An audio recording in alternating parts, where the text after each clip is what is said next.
Welcome to another broadcast day on the Niagara Frontier Radio Reading Service, a private not-for-profit organization. As always, please feel free to contact us with your comments, suggestions, and any questions you may have. And please stay with us. Reading the Buffalo News is coming up next. The following program is intended for listeners who are blind, have low vision, or another print disability that makes reading, holding a book, or turning a page difficult or impossible. The content is copyrighted by the respective publishers, and for more information, please visit us on the web at nfradioreading.org.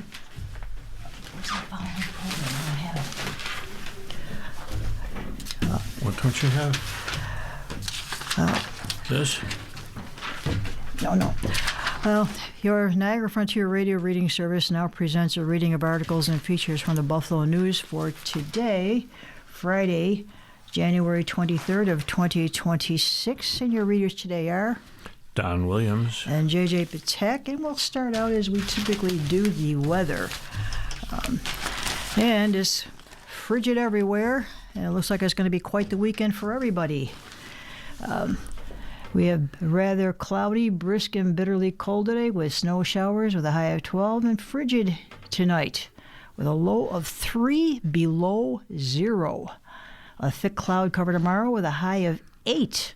Sunday there'll be intermittent snow and flurries accumulating 1 to 3 inches with a high of 12. And it'll be a low of 9 degrees. Monday will be frigid with snow showers with a high of 13 and a low of 3. Tuesday, we have a little snow with a high of 12 and a low of 7. And Wednesday, we'll have a bit of afternoon snow with a high of 14. Heat wave and a low of 6. And Thursday, we'll have a high of 7, be frigid, and a low of 0. It looks like it's going to be partially cloudy. And the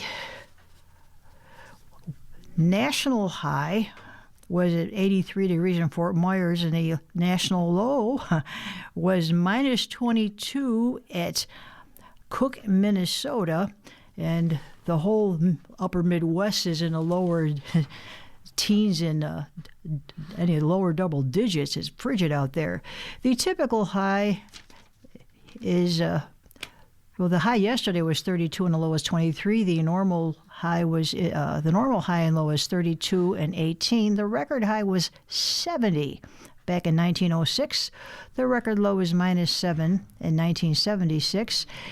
Not that long ago. And last year's high was 15. The low is 5 degrees. The sun rose today at 7:39 a.m. The sun sets tonight at 5:16 p.m. And the moon will rise at 9:57 a.m. and the moon will set at 10:47 p.m. And it looks like we're just about, that's it for the weather. And the snow derby, we have 3.1 inches of snow added on Thursday, and our season to date is 48.6 inches. Probably half of what not quite half of what Syracuse has. Mm-hmm. So, on to you, Don. Turning to the front page, Baskin urges universal pre-K for all, not just those in New York City. A Democratic state lawmaker from Buffalo is calling Governor Kathy Hochul's plan for universal child care a raw deal for communities outside New York City. Senator April Baskin, a Democrat from Buffalo, lauded most of Hochul's $260 billion executive budget proposal released Tuesday, but balked at the governor's decision to invest $500 million to fully fund the first 2 years of free child care for 2-year-olds in New York City starting this fall. The city has existing pre-kindergarten programs for children ages 3 and 4.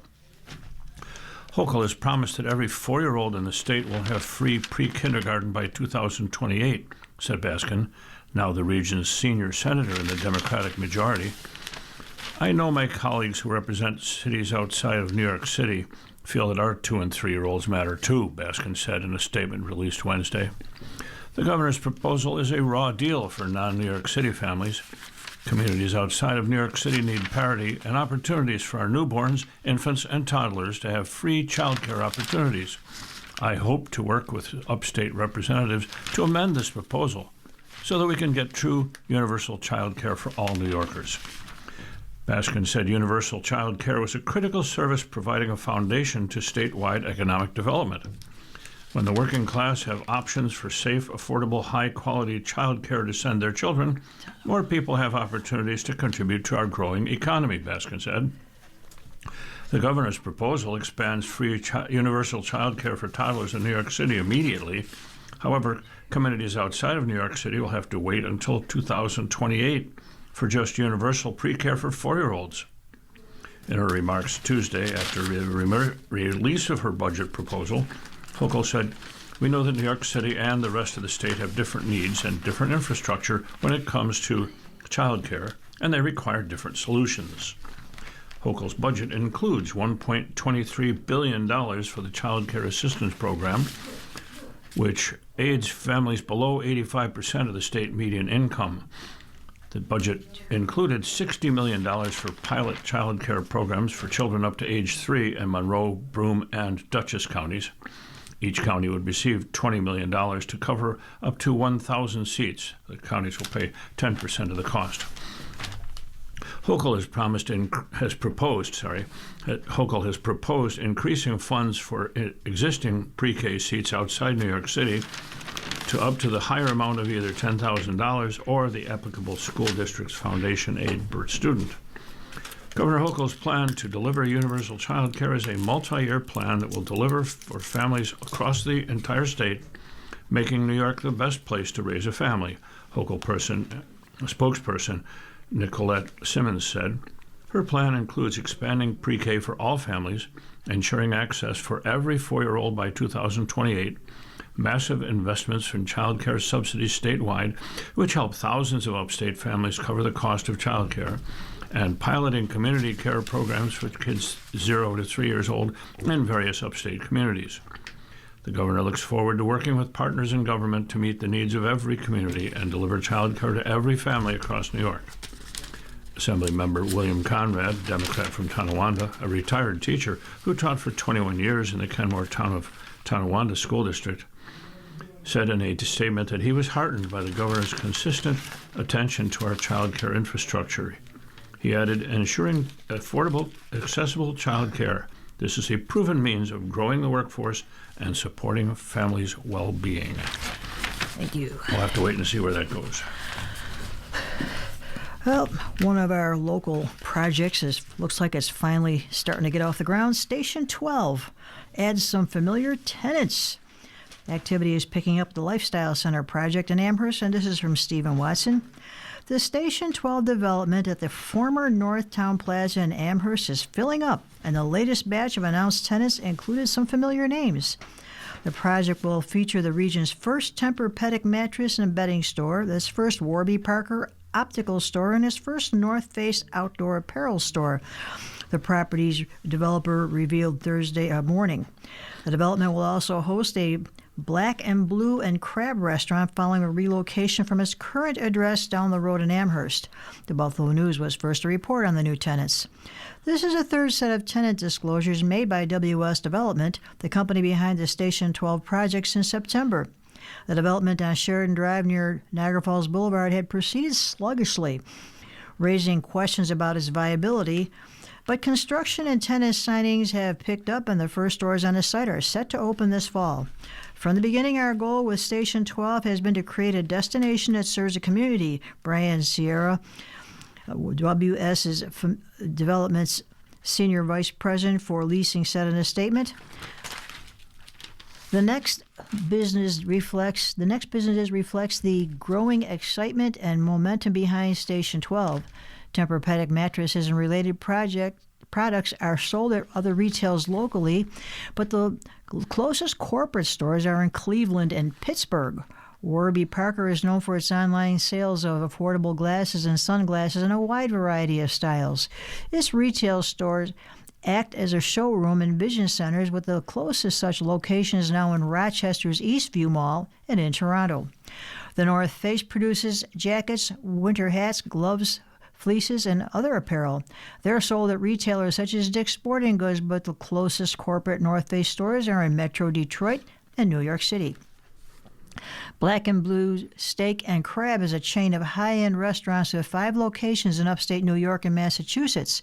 Its restaurant at 5493 Sheridan Drive at SJ Road will move about 4 miles west of Station 12 site, WS Development said.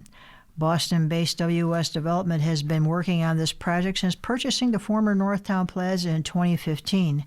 The developer remained upbeat about his planned lifestyle center redevelopment, even as progress slowed amid the COVID-19 pandemic and the shift in retail industry from brick-and-mortar sales or stores to online sales. Whole Foods and At Home came to the property, but nothing else is opened at the main Station 12 site, and several previously announced tenants like LL Bean went to a competing shopping center. Construction on 3 buildings at the site finished, but the structures remained empty. However, the project appeared to regain momentum last year. A.J. Baines, president and CEO of the Amherst Chamber of Commerce, has remained optimistic about the Station 12 project over the years because of what he said is the company's successful track record and its other properties in major East Coast markets. The project had a couple of starts and stops, but it's exciting to see what's going to be coming on the horizon and finally seeing this come to fruition, Baines said. As Station 12, work on the 4th and 5th buildings around the Central Green is underway and will be finished by July, officials said. Construction on the final structure is set to begin this summer, and this building would open in 2027. WS Development in September identified 12 planned tenants, including Williams-Sonoma and Pottery Barn, in its first major update on the project in several years. The other tenants, most new to the area, announced last fall are Anthropologie women's clothing and home decor store, Evereve, a woman's ready-to-wear clothing store, Alo Yoga activewear and lifestyle brand, Solid Core Strength Training Center, Gorgiana and Rowan, both jewelry stores, Just Salad, a fast casual eatery, the Free People women's clothing brand and its FP Movement activewear division, and Ula Bowls, the Aussie bowl chain. And last week, WS Development revealed that Industrious, a provider of shared office space with more than 250 global locations, will open its first co-working space in upstate New York at Station 12. The company's closest locations are in Toronto and Pittsburgh. This makes 17 announced tenants for the main Station 12 parcel. The developer has said the property will host as many as 50 or 60 specialty retailers, restaurants, and other tenants in the 6 buildings. WS Development previously said the first stores should open by October 15th. Baines said Station 12 may have taken longer than originally anticipated, but was always going to require a phased approach to its development. The developer wanted to find the right mix of high-end tenants while creating a lifestyle center destination. Their goal was to get people to be there for longer periods of time, and you're going to do that with a co-working space, which is something they've always harped on, Baines said. And then on your way out, if you think about it, you'll do your grocery shopping. So, that would be Station 12. Time will tell. If and when. Well, on the job market, David Robinson reports that the Buffalo-Niagara region's late fall hiring binge held up into December, an encouraging sign for a job market that stagnated for most of last year. On the surface, the December jobs report released yesterday wasn't overly exciting. The region added only 300 jobs, a lackluster increase for a market of this size. But just as important, the region didn't take a step backward after November's surprising hiring surge, which brought 3,200 new jobs to Erie and Niagara counties in the biggest one-month spurt of job creation since the recovery from the COVID pandemic was in full swing more than 4 years ago. This means we're on the right track, said Timothy Glass, the State Labor Department's regional economist in Buffalo. Slowly but surely, we had another good year. We continue to grow. That growth is indeed a good thing, but it comes with some important caveats. For starters, the pace of growth is pretty tepid. For all of last year, the region added 3,700 jobs, according to the new Labor Department report. That's an increase of less than 0.7%, but it's still better than the 0.4% increase nationwide during 2025. And it's important to note that almost all of the local job growth came in November, when the region gained 3,200 jobs in a single month. That means the job growth totaled just 500 jobs during the other 11 months of the year.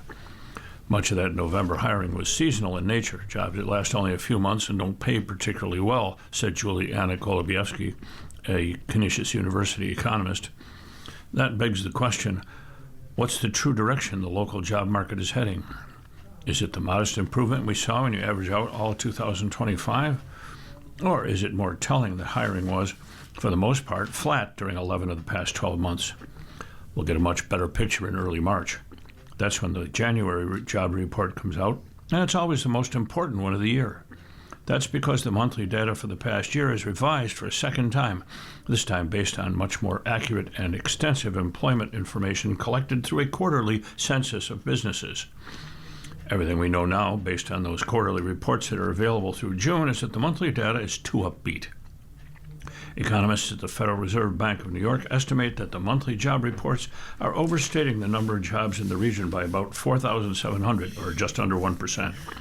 That's the difference between a job market that's growing slowly but steadily and one that's stagnant, or even worse, shrinking. With benchmarking, anything could change, Glass said. We'll definitely see a decline. I'm not sure how significant. That type of uncertainty is nothing new to the local job market, which started to sputter a year ago as local businesses grappled with uncertainty over the Trump administration's wavering tariff policies and a steep drop in visits from Canadian shoppers and tourists angered by Trump's tariffs and his condescending comments about their nation. But over the last few months, tariff policies have stabilized at rates that are higher than they were a year ago, but less than the draconian levels Trump first proposed. That gives certainty to business executives who had wondered for months whether they should hire or hunker down, creating what economists describe as a low-hire, low-fire job market.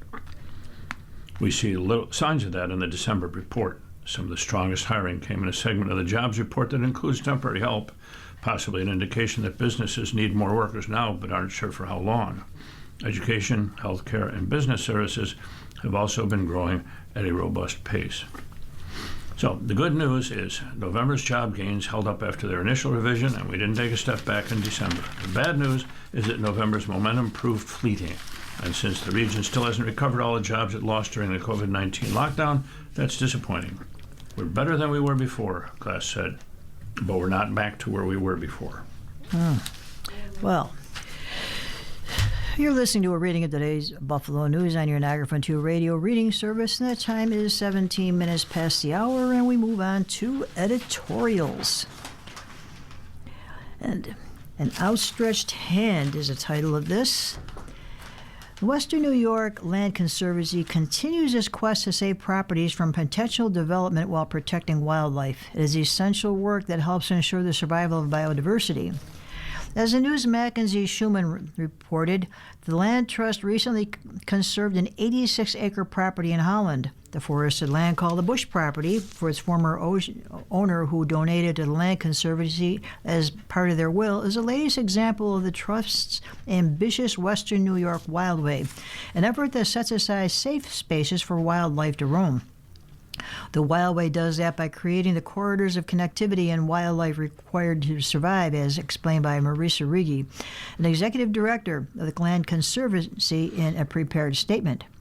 While there are numerous parks and preserves that provide habitat, there needs to be better connections between these natural spaces so that animals can safely travel between them as they are wont to do. The Wildway preserves these key stretches of land to allow such migrations. According to the Land Conservancy, such linkages help keep animals from becoming trapped on smaller and smaller patches of land, possibly surrounded by development. The Conservancy's ongoing effort, which has set aside more than 8,400 acres of land throughout western New York since 1991, with plans to protect another 8,000 acres, ultimately preserves natural habitat that benefits human residents as well. It's a noble effort worth supporting. Meanwhile, helping grape growers. Western New York farmers had some rare good news recently, and that is the anticipated purchase by the federal government of the region's overabundance of grapes. The grapes will then be given to people who use supplemental food programs. As the News' Francesca Bond reported, Representative Nick Langworthy has announced that the U.S. Department of Agriculture will spend $20 million on surplus Concord grape juice. Langworthy is a Republican whose 23rd congressional district is filled with vineyards along the Lake Erie Concord grape belt. This purchase helps local farmers unload their excess grape juice without financial loss. It also provides a healthy benefit for those on government-supported food assistance programs. Meanwhile, Allegheny County residents saddled with onerous medical debt will get a welcome surprise when they receive their undue medical debt envelopes. As reported by news staff John Harris, nearly 1,300 families in Allegheny County will benefit from the debt relief initiative. The Allegheny County Area Foundation last Friday announced it donated $10,000 to the nonprofit Undue Medical Debt, which will purchase and eliminate more than $1.4 million in medical debt for 1,298 families in Allegheny County. Undue Medical Debt, founded in 2014 as RIP Medical Debt, is a national organization that uses donations to buy debt in large bundles from providers such as hospitals and physician groups, as well as from debt buyers and collection agencies. The model allows Undue Medical Debt to buy medical debt at steep discounts, with every dollar donated, on average, erasing $100 of medical debt. The assistance is targeted for those who earn at or below 400% of the federal poverty level, or whose medical debt exceeds 5% of their annual income.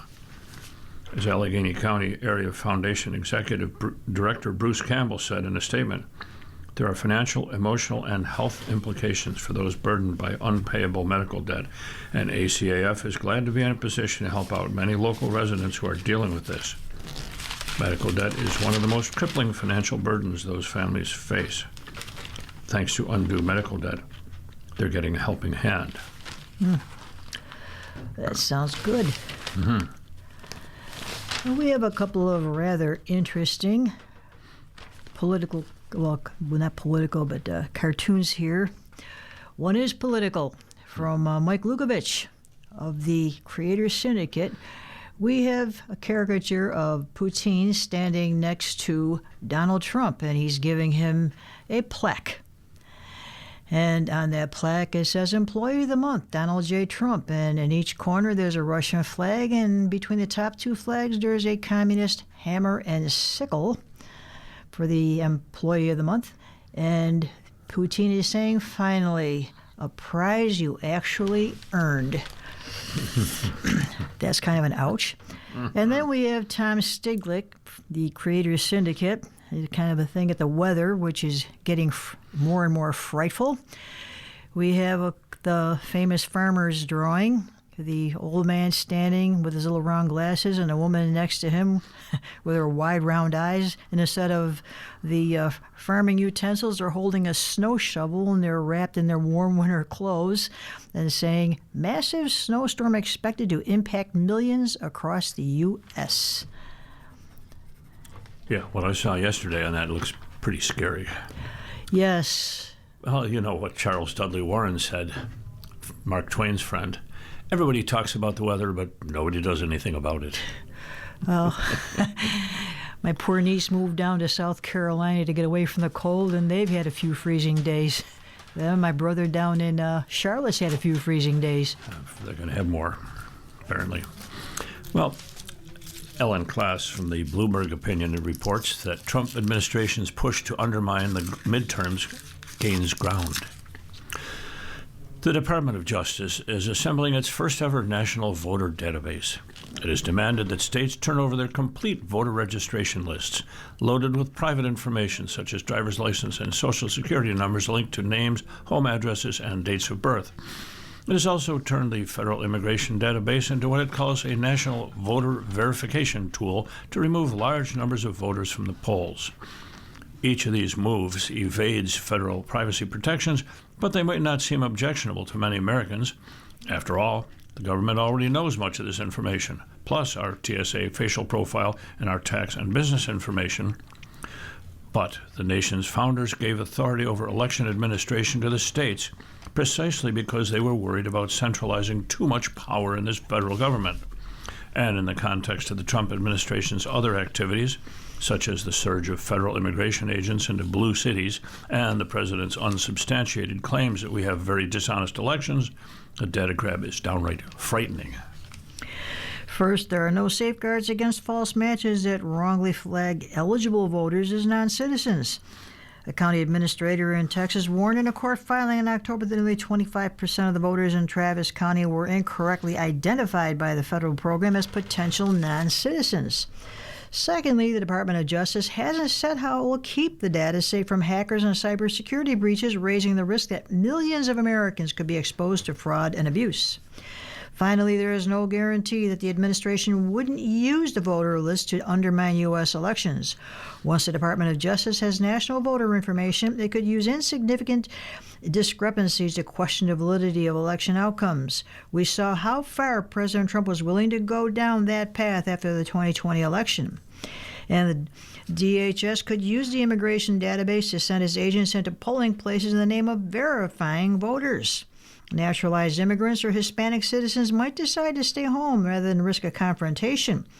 Trump ally Steve Bannon bragged on his podcast last fall that since we're taking control of the cities, there's going to be ICE offers near polling places. That's scary. The federal government could use the database to go further, voting experts told me, and seize control of state voting operations or suspend voting in certain states, something that has never happened in the U.S. history. Sound far-fetched? In a recent interview with the New York Times, Trump said elections in our country are rigged, and he regretted not ordering the National Guard to seize voting machines in the swing states after he lost a 2020 election. It was just a latest sign that he continues to harbor the long discredited views that the voting machines are dangerous and the election system is rife with fraud. Such scenarios are why 23 states in the District of Columbia, including the Republican-controlled state of Georgia, have pushed back on the Department of Justice and refused to give us unrestrained access to their voter files. The Department of Justice has sued them all. And groups like the ACLU, Common Cause, and other voting advocacy organizations have sided with the states.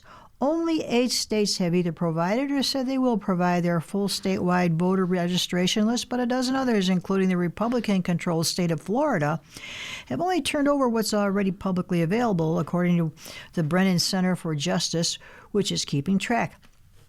I've spoken to many county and state-based election supervisors over the years, and I'm often impressed that no matter their party affiliation, they're committed to ensuring that our one-person, one-vote system stays honest. I've watched rabid partisans get into the job and mellow once they see the elaborate safeguards in place and the importance of maintaining the public's trust. They bristle at the president's unhinged claims. If Donald Trump were here right now, I would look at him and I would say, Mr. President, you need to get off of your darn social media and shut up. You are propagating more unrest. Alan Hayes, a former Republican state legislator who became the supervisor of elections in Lake County, Florida, told me 1 week before the 2024 elections. Hayes said then that the public had undergone a loss of confidence in the election system just because of just blatant lies that have been propagated across this country by a relatively small but loudmouth group of people. He wanted Trump to shut up, but the president has since kept talking and seeding doubt. Trump's claims of fraud may be the predicate for the president, now underwater in the polls in every conceivable measure, to claim that if his party loses seats in the midterm elections, it is because the voting was rigged. What's worse, he could use such claims to pursue policies that preempt fair elections. The surge in ICE agents to Minnesota may be the dress rehearsal for November, when armed federal forces could be patrolling polling sites across the country and treating Americans like enemy combatants. If Trump succeeds in undermining trust, intimidating voters, and disenfranchising American citizens, he will have achieved what all authoritarians desire: control of the people through the appearance of consent of the governed. Is the kind of stagecraft Trump might just be able to muster. But our system is designed to check this kind of power. At least 35 states are resisting so far. Let's hope they prevail. Those are the thoughts of Ellen Klass of the Bloomberg Syndicate. We'll move on to my view. Frances Manley of Buffalo finds joy in letting go of some possessions, and she writes, letting go is both saddening and freeing. My husband and I have lived in the same 3-story North Buffalo house for 50 years. 50 years. We love our house. We raised our 2 boys in it, and their children grew up playing in it. We've gone through some good times in it, and we've gone through some not so good times in it. And now we're on our way to leaving it. We know more or less where we're going, though we don't know when. We do know that our apartment will be much smaller than our house. What we can take with us will be only a small part of what fills our home now, from the basement to the attic. The unemotional word for what we have to do now is downsizing. But what it feels like to me is letting go and letting go and letting go some more. Some of it is easy. There are things that have been tucked away on basement shelves for years, things that someone gave us that we've never used, and things that we can't remember when or why we even got them. Out they go, and all the better if they can go to Goodwill or a rummage sale. The empty space where they were is a comforting sign that we're making progress, and it feels good to let them go. Other things are harder because they mean more to us, or meant more to us at one time, and still carry those memories. Can we hold on to those memories if we no longer have the things that remind us? Or have they come from a part of our lives that we've given up or greatly reduced, like the dozen or so extra wine glasses from the wine tastings we used to offer for a church auction? Giving them away seems so final. We will never do that again.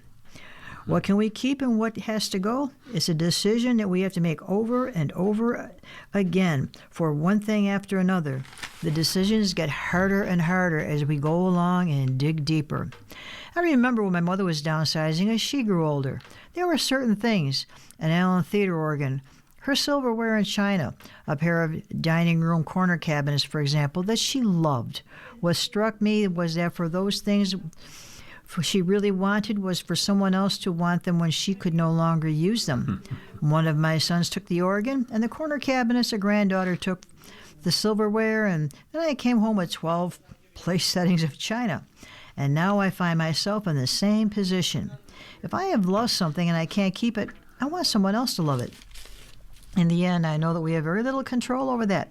We can offer things to our sons and our grandchildren, but their lives are very different from ours. And it's not their job to hold our memories for us. All we really have in the end is a letting go and letting go and letting go some more.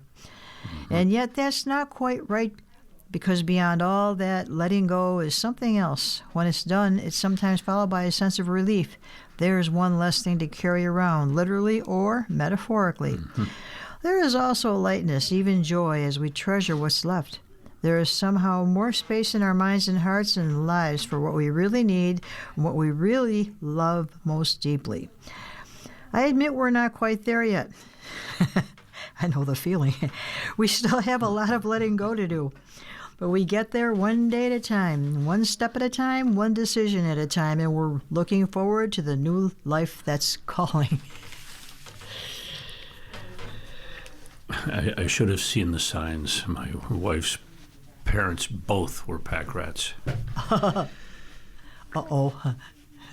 Another voice comes this morning from Joseph Rahm, a former acting assistant secretary of energy and the author of the Penn Center for Science, Science, Sustainability, and the Media Report, New York's nuclear anti-affordability fiasco. The last nuclear plant New York State built was completed in 1988. As reported in 1984, a 9-mile .2 nuclear reactor under construction here is a decade behind schedule, is almost 3 years from operation, and has a price tag 12 times the original estimate. Wow. Yet, at her State of the State speech, Governor Kathy Hochul announced her plan to build 5 new large reactors. The only U.S. commercial reactors built this century, the only ones the state modeled in its deeply flawed new energy plan, are the twin 1,100-megawatt AP1000 reactors at Georgia's Vogtle plant. Vogtle was the most expensive power plant ever built on Earth, one analysis noted, with an astoundingly high electricity cost. The final Vogtle cost was upward of $40 billion. As a result, Georgia ratepayer bills are rising over $220 a year. South Carolina consumers still pay for 2 never-completed AP1000s. Hochul has asserted nuclear power will help make energy more affordable. but the reverse is true. The Energy Plan says the recent surge in large load interconnection requests is driven primarily by data center development. While Hochul has been in office, data-centered energy demand has helped triple Buffalo's wholesale electricity prices, raising the state's residential rates 40%. Nuclear can't be built fast enough to matter for new data centers or semiconductor plants. 5 new reactors could cost the state $100 billion and still not deliver much, if any, power before 2035. New York's plan is built around the notion that the next reactor built will inevitably be much cheaper per megawatt than the Georgia plants because of, quote, learning, unquote. But the electricity price from new reactors just keeps increasing, soaring 60% in the previous decade alone. In contrast, there have been decades of price drops in batteries, solar, and wind power. Battery prices fell 40% in 2024, a December study noted.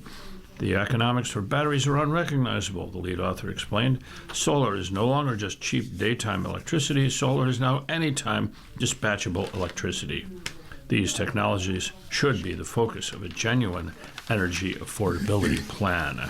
That's the truth. That's the thoughts of Joseph Romm, former acting Assistant Secretary of Energy. Well, now we're on to the Buffalo Next pages. Business and finance. Drug makers have hiked prices on 850 medicines, and this is from Ken Altucker. And pharmaceutical companies hiked prices on hundreds of drugs so far in January, ushering in 2026 with steeper costs for everything from COVID-19 vaccine to Ozempic, despite the Trump administration's effort to bolster affordability. Companies raised list prices on more than 850 drugs by a median 4% over 2025 prices, according to data from 46 Brooklyn Research, a drug pricing nonprofit. The changes implemented as of January 9th are on par with the amount drug companies raised prices in 2025. List prices typically are not how much consumers pay at the pharmacy counter or for mail-order prescriptions. Factors such as rebates, insurance discounts and co-payments, deductibles, and co-insurance are all determine how much people must spend to pick up prescriptions. But list price hikes make medications pricier for consumers and insurers and are something we see every year, said Lee Purvis, AARP's prescription drug policy principal. Annual price hikes are less than a decade ago, when yearly increases typically exceeded 10%, Purvis said. But she said drug companies are launching new brand name drugs at higher prices. We know that the median launch prices are now approaching $400,000 per year, Purvis said. So while the percentage may look a little bit smaller, it actually can lead to a pretty big price increase. Pfizer has hiked list prices on dozens of medications, including cancer drug Ibrance, migraine pill Nurtec, and COVID-19 treatment Paxlovid, as well as hospital administered drugs such as the synthetic opioid Demerol. The list price for Pfizer's COVID-19 vaccine, Comirnaty, jumped 15% among the company's largest price hikes for the non-hospital medications.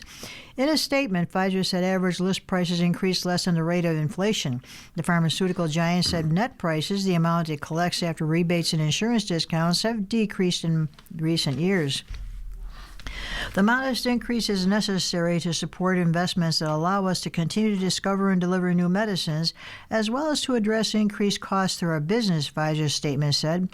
Novo Nordisk and Eli Lilly each raised list prices for blockbuster diabetes drugs Ozempic and Mounjaro by 3%. Most insurers cover Ozempic and Mounjaro when prescribed to treat diabetes, but only half of large employers don't cover the weight loss versions of these medications, according to a survey by benefits consultant Mercer. In 2025, both companies announced price cuts for their weight loss drugs, Wegovy and Zepbound, for cash-paying consumers. Lilly slashed prices for its weight loss drug Zepbound for consumers who buy the prescription medication directly from the drug maker. In a similar deal, Novo discounted Wegovy for consumers who buy from the drug maker, telehealth partners, or retail pharmacies. This price hikes come despite federal efforts to limit price increases for some Americans. The 2022 Climate and Health Law, Inflation Reduction Act, allowed Medicare to negotiate prices on limited number of drugs for older Americans enrolled in the federal health program. Medicare enrollees in January will save an average of more than 50% out-of-pocket costs, beginning on the first 10 drugs prescribed to treat cancer, heart disease, autoimmune conditions, and diabetes, according to an AARP analysis. The drugs are Eliki, Jardiance, Xarelto, Januvia, Farxiga, Entresto, Enbrel, Imbruvica, Stelara, and Novolog. President Trump has also pressured drug makers to lower prices under the threat of tariffs. Called most favored nation deals, Trump administration negotiated prices with more than a dozen pharmaceutical companies to sell discounted medications to federal health programs and Trump RX. His administration's direct-to-consumer website expected to launch in early 2026. So we'll have to see how that works out. Paul Wiseman of the Associated Press tells us that, powered by strong consumer spending, the U.S. economy grew at the fastest pace in 2 years, from July through September, the government said yesterday in a slight upgrade of its first estimate. America's gross domestic product, the nation's output of goods and services, rose at a 4.4% annual pace in the third quarter, the Commerce Department reported yesterday, up from 3.8% in the April to June quarter and from the 4.3% growth the department originally estimated. The economy hasn't grown faster since the third quarter of 2023. Consumer spending, which accounts for 70% of the U.S. GDP, grew at a healthy 3.5% pace. Spending on services such as healthcare rose 3.6% versus a 3% uptick in goods spending, including an increase of just 1.6% on so-called durable goods, such as cars that are meant to last at least 3 years. A surge in exports and a drop in imports also contributed to robust third quarter growth. Business investment, excluding home building, rose at a 3.2% clip, partly reflecting bets on artificial intelligence. The economy has remained resilient despite uncertainty caused by President Trump's economic policies, particularly his double-digit taxes on imports from almost every country on earth. Despite the strong growth numbers, many Americans are dissatisfied with the state of the economy and especially the high cost of living. The gap between how consumers say they feel and the strong spending numbers might reflect what is known as a K-shaped economy. Wealthier Americans are spending more, their incomes boosted by market gains and growing investments, while lower-income households struggle with stagnant pay and high prices. The job market also looks a lot weaker than the overall economy. Employers have added a lackluster 28,000 jobs a month since March, and that in the 2021 to 23 hiring boom that followed COVID-19 lockdowns, by contrast, they were creating 400,000 jobs a month. Still, the unemployment rate remains low at 4.4%, suggesting a no-hire, no-fire labor market, with companies hesitant to bring on new employees but reluctant to let go of the ones they have. The United States is experiencing a jobless boom where strong growth is powered by AI investments and consumption by wealthier families, but there is almost no hiring, said Heather Long, chief economist at Navy Federal Credit Union. It's an uneasy situation for many middle-class families.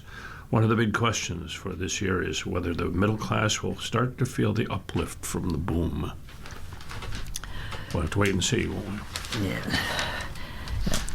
Well, as part of our newspaper reading, we now present the day's death listings. And if you need further information on any of these names, please call us at 716-821-5555. That's 716-821-5555. Beyond DeLillo, Russell J. Jr. is 78 years old. Cooper Gregory Wayne, who is 68 years old. Northway, Robert J. at the age of 89. Patek Thaddeus S., a relative of mine, at 98 years. Strollo Anthony Ralph at 83 years of age. Zobel Carl Richard at 97 years of age. And again, if you need further information on any of these names, please call us at 716-821-5555, and that's 716-821-5555. And we have one obituary of note. Rifat al-Assad, 88, the butcher of Hama in Syria. Rifat al-Assad, the brother of the late Syrian President Hafez al-Assad, known by critics as the butcher of Hama for crushing an Islamic uprising in the city in 1982 before unsuccessfully challenging for power and going into exile, died on Tuesday. He was 88. He died in the United Arab Emirates. Two sources with knowledge of his death said. A former army officer who helped Hafez al-Assad seize power in 1970 coup and established his iron rule. Rifat continued to harbor presidential ambitions during years of exile, spent mostly in France. He returned to Syria in 2021 before fleeing again in 2024 following the ouster of his nephew, President Bashar al-Assad. When Hafez died in 2000, Rifat objected to the power transfer to Bashar and declared himself the legitimate successor in what proved to be an ultimately toothless leadership challenge. And then he weighed in abroad again in 2011 as rebellion swept in Syria. He deflected blame away from Bashar and attributed the revolt against his rule to an accumulation of errors. And more than a decade later, Bashar, still in power, allowed his uncle to return home, helped him escape from jail in France, where he was found guilty of acquiring millions of euros of property using funds diverted from the Syrian state. Rifat became a powerful figure in the Assad regime after the 1970 coup and commanded the loyalty of elite forces that crushed the 1982 Muslim Brotherhood uprising in Hama, one of the biggest threats to Hafez al-Assad during his 30-year rule. That devastating three-week assault killed more than 10,000 people. In March of 2024, the Attorney General's Office of Switzerland said that it would put Rifat al-Assad on trial for war crimes and crimes against humanity for his actions in Hama. According to the Swiss prosecutor's indictment, between 3,000 and 60,000 people, the majority of whom were citizens in the late Hama assault, died. In response, Rifat's lawyer said that in a statement that he's always had denied any involvement in the alleged acts. He was appointed vice president the year later from that in 1984, while Rifat was still unwell. Rifat started pressing for changes in government, and posters of him in uniform appeared in Damascus. And when Assad recovered, he was extremely displeased. All of his property in France was estimated to be worth 100 million euros at the time of his leaving, and he was ordered seized as well as property worth 29 million euros in London. He returned to Syria in 2020 for the first time since he'd gone home since the failed coup. In 1992, he attended his mother's funeral, and a pro-government newspaper reported he returned in 2021 in order to prevent his imprisonment in France and would play no political or social role. And then a photo posted on social media in April of 2023 showed him among a group of people, including a smiling Bashar. So that is all the obituaries, and if you need further information on any of these names, again, please call us at 716-821-5555. And now we turn to the stars. The Royal stars. Stars, column by Georgia Nichols. Happy birthday for Friday, January 23rd, 2026. You're unconventional, original thinking, and scientific. You're also adventurous, inventive, and self-reliant. This is a year of learning and teaching. Take time for reflection or individual pursuits. For those born under the sign of Aries, this is a powerful day for you because the moon is in your sign, dancing beautifully with Mars in the early morning, then Pluto, the Sun, Mercury, and finally Venus by tonight. Tonight, you win. Taurus, you make a fabulous impression on everyone today, in no small part because of something you might do behind the scenes. Either you are pulling the strings or someone else is. Tonight, enjoy privacy. Gemini, grab every chance to travel or do anything that is a change of scenery that's exciting and adventurous. These opportunities are not the only ways that you are blessed today. Tonight, be friendly. Cancer, you're high vis today, which means people notice you more than usual. Actually, some know personal details about your private life. Tonight, you're admired. Leo, conversations with friends, partners, and spouses are rewarding, stimulating, and meaningful today. You might make plans to travel. Tonight, explore. Virgo, this is a productive day, which is why you can get a lot done and do so very happily.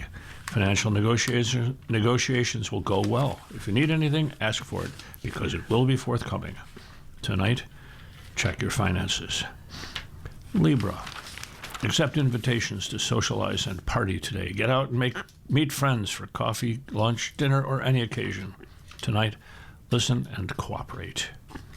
Scorpio, stock the fridge and invite friends or family over today. Before you do that, you might tackle a few repairs to make things look more attractive. Tonight, get organized.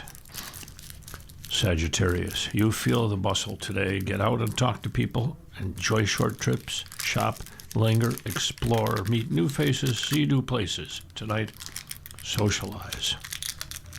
Capricorn, financial discussions will go well today, especially if they relate to family matters or anything to do with home and real estate. Tonight, relax. Aquarius, today 5 planets are in your sign dancing beautifully with the moon. It doesn't get any better than this. Things will go your way. Tonight, discussions. Pisces, this is a feel-good day. Shopping, spending money, earning money, or exploring money-making ideas is blessed. Tonight, check your possessions. I don't often read these star things. She says the stars show the kind of day you'll have. Everybody, all 12 of the signs show signs of dynamic or positive kind of day in store for them. Good luck, everyone. Good luck. Meanwhile, on this date, in 1368, China's Ming Dynasty, which lasted nearly 3 centuries, began as Zhu Xianghuang was formally acclaimed Hongwu Emperor following the collapse of the Yuan Dynasty. In 1789, Georgetown University was established in what is now Washington, D.C. In 1849, Elizabeth Blackwell became the first woman to receive a medical degree in the U.S. In 1964, the 24th Amendment to the U.S. Constitution was ratified, prohibiting poll taxes in federal elections. In 1973, President Richard Nixon announced an accord had been reached to end the Vietnam War and would be formally signed 4 days later in Paris. In 1986, the Rock and Roll Hall of Fame inducted its first members, including Chuck Berry, Little Richard, and Elvis Presley. In 1997, Madeleine Albright was sworn in as the United States' first female Secretary of State. A couple of big first female things happened on this day. Huh. Well, that's the stars and this day in history. All right. Well, we'll move on to another article from Alex Vega from the Associated Press. Trump outlines plans to make homeownership more affordable. President Trump's plan for bringing homeownership within reach of more Americans involved pushing for lower interest rates on home loans and credit cards and banning large institutional investors from buying single-family homes. In his address to the World Economic Forum in Davos, Switzerland, Trump outlined 4 policies his administration is pursuing in a bid to make homeownership more affordable. These have been previously mentioned by him and his administration in recent weeks, part of a broader push to address affordability generally, a hot-button issue with voters heading into the midterms. The U.S. housing market has been in a sales slump dating back to 2022 when mortgage rates began to climb from pandemic-era lows. The combination of higher mortgage rates, years of skyrocketing home prices, and a chronic shortage of homes nationally following more than a decade of below-average home construction have left many aspiring homeowners priced out of the market. Sales of previously occupied U.S. homes remained stuck last year in a 30-year lows. In his remarks, Trump stressed the need to lower interest rates on home loans and credit cards in order to give aspiring home buyers more financial flexibility to save up for a down payment on a home and more purchasing power when it comes to time to buy. "We can drop interest rates to a level, and that's one thing we want to do," said Trump. That's natural. That's good for everybody. You know, the dropping of the interest rate, we should be paying much lower interest than we are. Trump noted that he has directed the federal government to buy $200 billion in mortgage bonds, a move he said would help reduce mortgage rates. Trump said earlier this month that Fannie Mae and Freddie Mac have $200 billion in cash that would be used to buy mortgage bonds. However, some economists still have said that such a move would likely have only a minimal impact on mortgage rates. More recently, the average rate on a 30-year mortgage was at 6.06% last week, its lowest level in more than 3 years, according to mortgage buyer Freddie Mac. While lower mortgage rates help boost home buyers' purchasing power, the biggest hurdle many aspiring homeowners face is being able to save up for a down payment. To that end, Trump said he's asking Congress for legislation that would mandate credit card issuers cap interest at 10% for a year. After the industry ignored his demand earlier this month that they implement the cap by January 20th. The average rate on credit cards is around 21%, according to the Federal Reserve Bank of New York. Trump also reiterated that he wants to block large institutional investors from buying single-family homes so that the Americans don't have to compete with such well-funded rivals when they shop for a home. Homes are built for people, not corporations, and America will not become a nation of renters, he said. Trump issued an executive order late Tuesday directing his administration to review the laws that govern how big institutional investors make large purchases of single-family homes and determine whether such investors are engaging in anti-competitive practices. The order, which exempts companies that build homes for rent, includes provisions to give ordinary home shoppers the opportunity to buy foreclosed homes before investors do, and bars government housing agencies from guaranteeing insurance or otherwise facilitating large institutional investors from buying single-family homes. And then mortgage rates increased but are still near a 3-year low. The average long-term U.S. mortgage rate ticked higher this week but remains near its lowest level than in 3 years. The benchmark 30-year fixed-rate mortgage rate rose to 6.09% last week from 6.06%. From 6.09% from 6.06 last week, mortgage buyer Freddie Mac said on Thursday, and 1 year ago the rate averaged 6.96%. Borrowing costs on a 15-year fixed-rate mortgage, popular with homeowners refinancing their home loans, also rose this week. That average rate inched up to 5.44% from 5.38% last week, and a year ago it was 6.16%, Freddie Mac said. Well, you're listening to a reading of articles from the Buffalo News for today, Friday, January 23rd of 2026, on your Niagara Frontier Radio reading service, and we'll return for more readings after this short break. Your readers today are Don Williams and JJ Patek. If you're listening to this publication online, you're probably using our website, a podcast player like Spotify or iTunes, a streaming service like Siro, or a smart speaker. Did you know that we now have a dedicated app that can be downloaded to any mobile device, like a smartphone or tablet, for free? App users can conveniently access our live stream and any episode of our podcast easier than ever. To download the app, just type NFRRS in the search window in the Apple App Store or in the Google Play Store. Contact us anytime if you have any questions by calling 716-821-5555, extension 5. Thank you.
And we're back.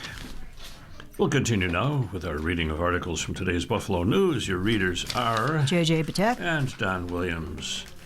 Turning to local news, Sandra Tan reports that Erie County is working with the African American Culture Center to uncover financial records that would justify how the organization spent public grant money. That effort could include Erie County Comptroller Kevin Hardwick using his office's subpoena power to help retrieve documents the Culture Center needs to reconcile its books. We'll see what the board would like to do, Hardwick said. I'm hopeful they'll be able to recover those methods through their own means. The director of the African American Culture Center said the agency is working with new legal counsel and a certified public accountant to pull together all financial records from the years prior to her leadership. While the lack of proper financial records and bank information predated her tenure, she said, she and her staff have been slowly locating more of the records sought by the Comptroller's office. It's no secret why I was chosen, said Leah Daniel, who has served as director since 2023. I was chosen to come there to get things in order. Members of the Comptroller's Office, the Culture Center, and the county legislator met on January 12th to determine the best path forward. Legislators Taisha St. Jean Tard and Lawrence Dupre, Democrat from Buffalo, subsequently sent Hardwick a letter acknowledging his potential use of subpoena power to direct the release of information to the current leadership of the Cultural Center. The goal is clear and appropriate: to recover missing documentation necessary to reconstruct financial activity, establish an accurate record, and support compliance and accountability, the letter states. A grant monitoring report released by the Comptroller's Office in December found that the center was paid more than $352,000 more in county grants than county guidelines call for from 2020 to 22. In addition, the report stated the center did not provide any required financial documentation for 2020 to 22, again the years under review, other than an IRS form, which was insufficient. The organization was also unable to provide bank statements, credit card statements, payroll documentation, accounting records, or financial statements. Other key findings included a lack of formal procurement policy in which reimbursements were processed without independent review or approval. The center had been led by Agnes M. Bain for more than 40 years prior to her death in 2020.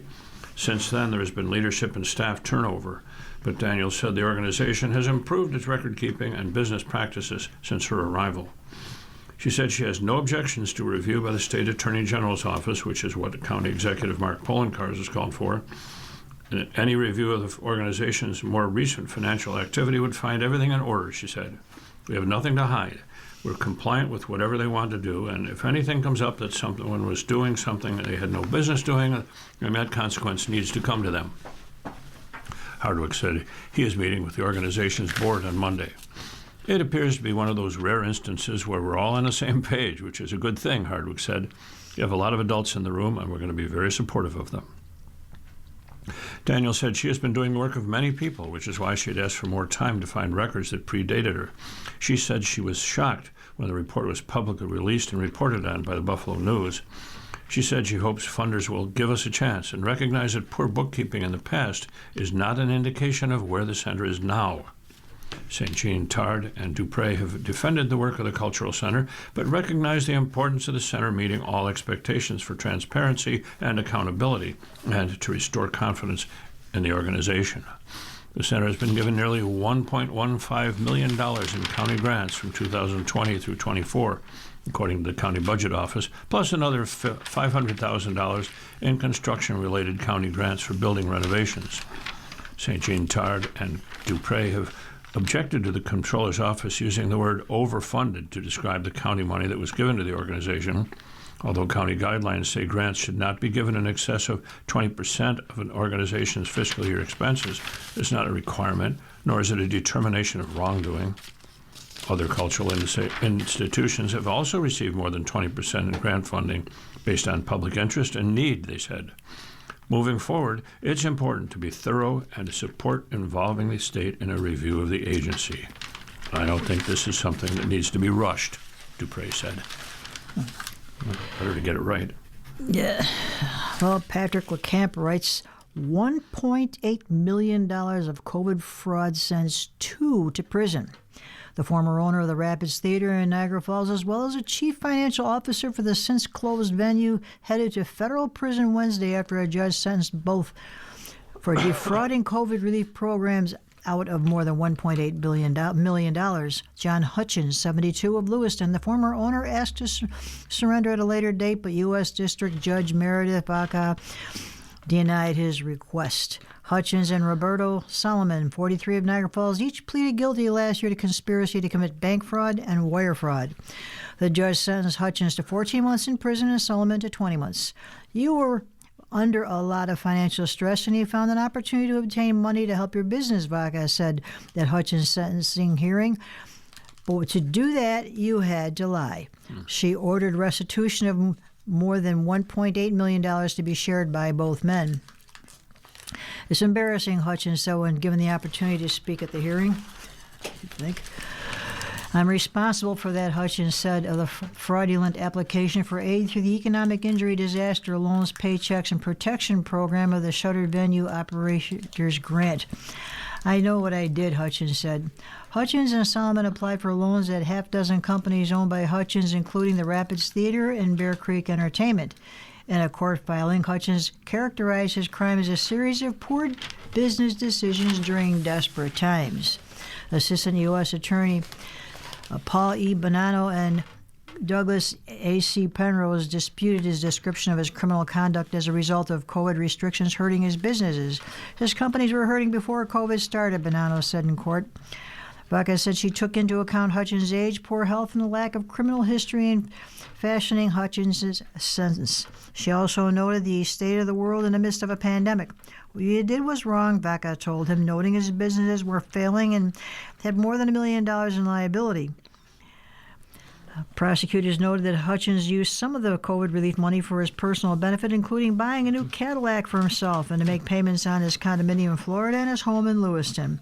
A portion of the pandemic aid did go for legitimate business purchases, said Attorney Justin Ginter, who represents Hutchins. He's crushed his reputation, is what it is now, Ginter said. His actions haunt him every day. Solomon controlled all the EIDL and PPP funds that were disbursed and spent a substantial amount of the funds on himself as well, prosecutors said.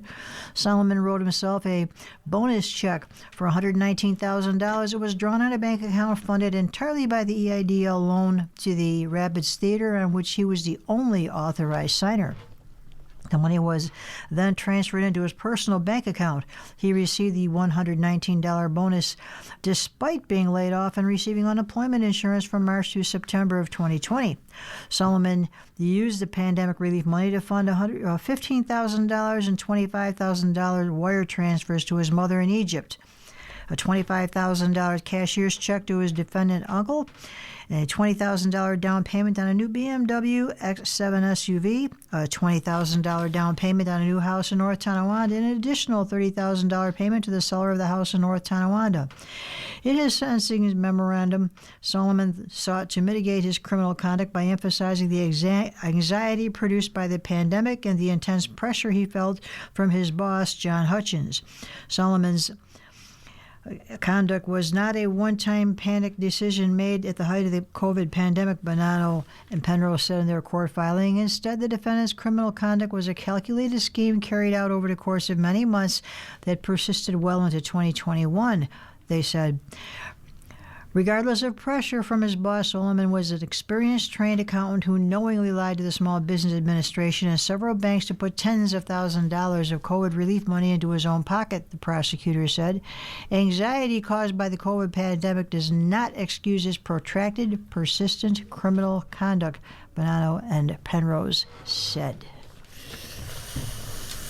Well, Jay Tokaz reports that a veteran fundraiser and administrator has been appointed as executive director of the Foundation of the Roman Catholic Diocese of Buffalo. Kathleen Moriarty Christie, who was the vice president for institutional advancement at Hilbert College, will now lead the nearly $800 million foundation that raises, administers, and distributes donations benefiting Catholic organizations and ministries throughout Western New York. Christie succeeds Nancy Gugino, who resigned in October. Richard C. Suchan, Chief Operating Officer for the Buffalo Diocese, was serving as interim executive director of the foundation. Prior to Hilbert, Christie was vice president for institutional advancement at DeAuville University. She was the inaugural executive director of the Bison Children's Scholarship Fund from 2001 to 2013.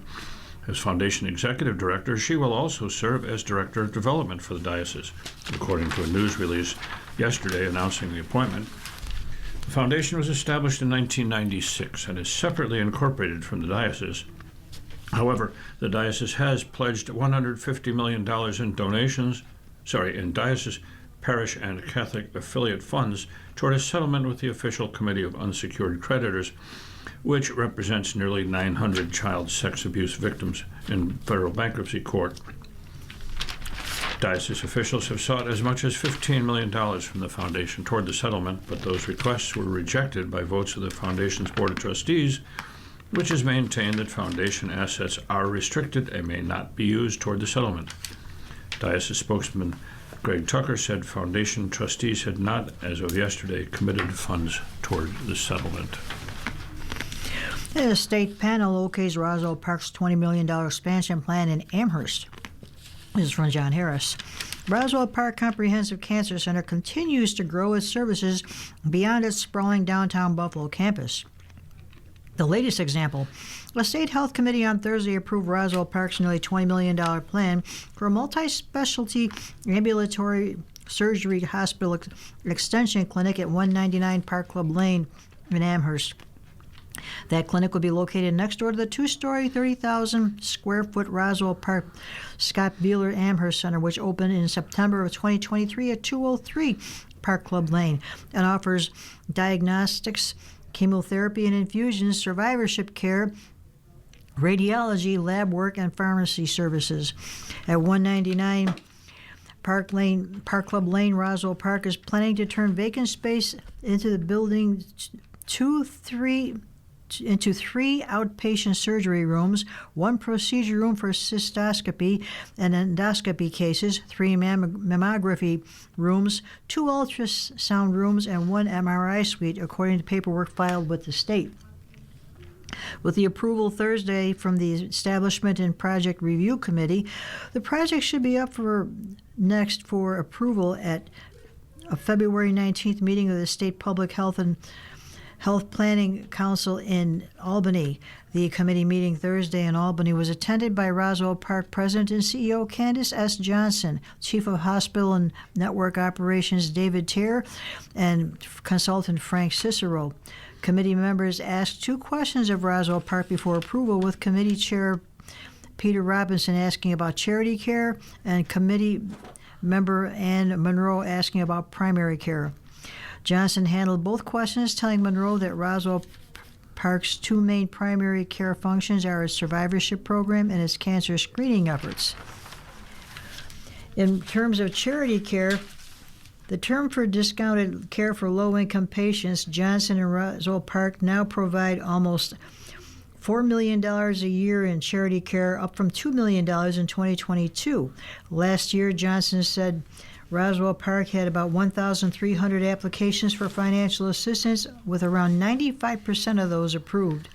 Roswell Park has a large patient base in the North Towns, and the added services in Amherst are geared toward offering patients a convenient alternative to traveling downtown, according to the Cancer Center's application. In the new extension clinic, to be known as Roswell Park Amherst Center Annex, the Cancer Center plans to perform minimally invasive ambulatory surgical procedures. In addition, imaging services at Roswell Park's downtown campus can face rescheduling constraints, which the Cancer Center hopes to alleviate by expanding imaging in Amherst, according to the application.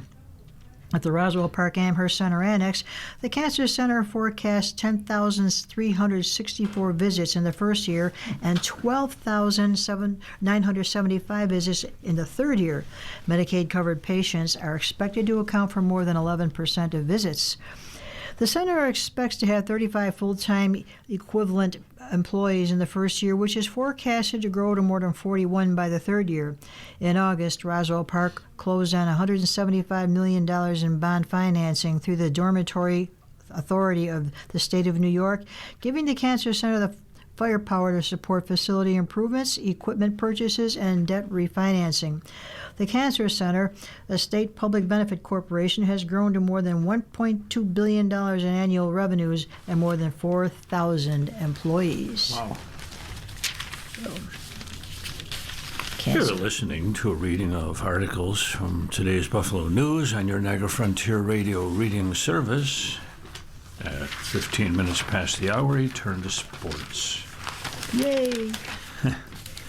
In Melbourne, Australia, Novak Djokovic and Stan Wawrinka made it a day for the ages at the Australian Open. Djokovic improved to 399 wins in Grand Slam matches with a 6-3, 6-2 victory over Francesco Maestrelli yesterday, making the 38-year-old 24-time major winner just one shy of becoming the first player ever to win 400.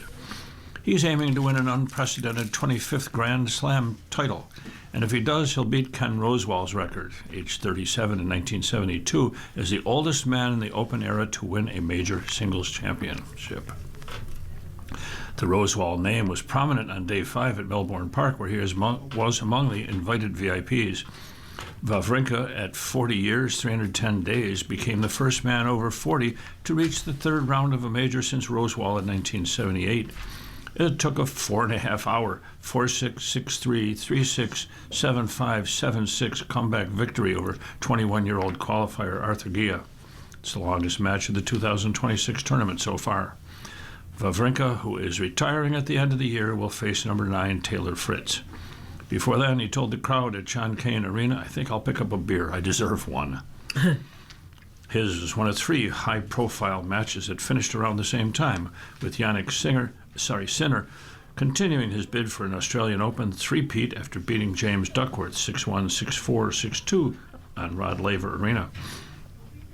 The defining feature of Naomi Osaka's first 2 rounds quickly moved from fashion to friction when her 6-3, 4-6, 6-2 win over Sorana Cîrstea ended in tension. "I think this was her last Australian Open, so okay, sorry she was mad about it," Osaka said.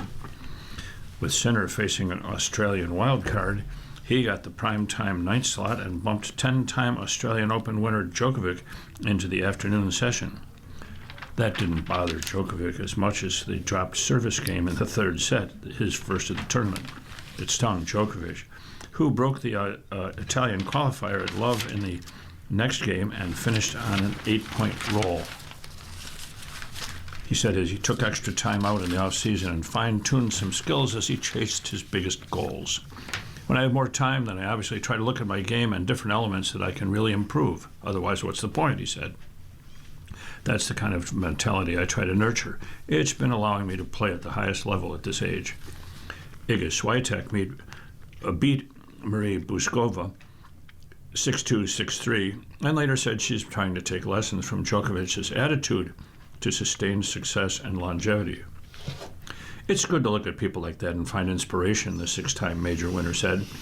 "For sure, I've got to learn to appreciate every single match." Defending champion Madison Keys was down a double break in the second set before rallying to beat Ashlyn Kruger 6-1, 7-5 and advancing to a third-round match against former number 1 Karolina Pliskova. Melbourne is where Keys made her Grand Slam breakthrough 12 months ago, and since her return, people have been asking her how confident she is about retaining the Daphne Ackhurst Memorial Cup.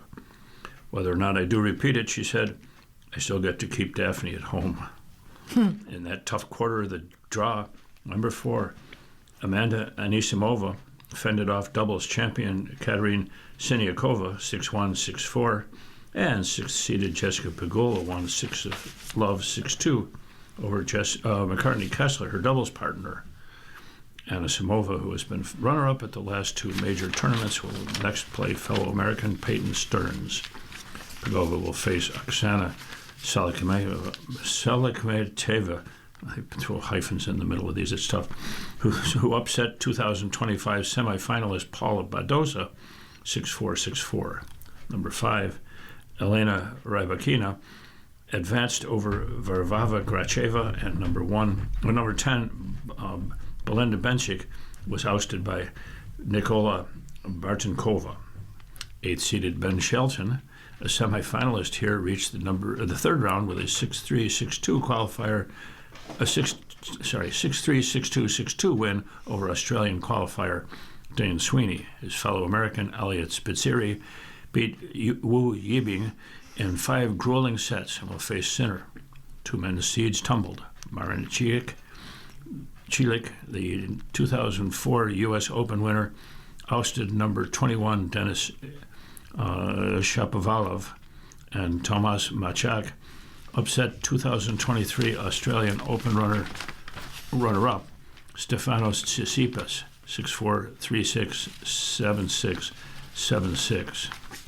The combined day and night crowd set a tournament record for the 4th time in 5 days, rising to 103,720. The cumulative total for the main draw so far is 508,000, prompting a lot of chatting about crowding. Before the start of the night session, spectators were asked to join in a moment of silence to remember the 15 people killed in the Bondi Beach terror attack last month. It was designated a National Day of Mourning in Australia, and signs in Melbourne Park highlighted the message, "Light will win." And Doan surge with the Sabres Nets extension. This is from Rachel Lindsay. Josh Doan joined the Buffalo Sabres as part of a trade with the Utah Mammoth in June, and he immediately noticed something unique about the team. Never mind the Sabres haven't made the playoffs since 2011. Never mind that they had shipped out one of their promising young forwards. Doan saw the possibilities within the organization. Hearing a lot about the guys in this room and what they can be and who they are as people on the ice, and then you get out here and you can really feel that, Doan said. Thursday morning at Bell Center, it's something special. Doan quickly ingrained himself into the Sabres culture and its locker room that has become a significant piece this season. The wing got some extra job security this week. The Sabres announced Wednesday that Doan agreed and signed a 7-year contract extension with an average annual value of $6.95 million. The Sabres, at 27, 17, and 5, were preparing to play the Montreal Canadiens at 7 p.m. Thursday at the Bell Center in Montreal, the third game of a stretch of 5 road games. The game started after press time. Doan, 23, joined the Sabres in June. He is in the final year of his entry-level contract, a 3-year deal that hit a cap hit of $925,000, according to Puckpedia.com. His new contract will run through the 2032-33 season. He was set to become a restricted free agent after the 25-26 season.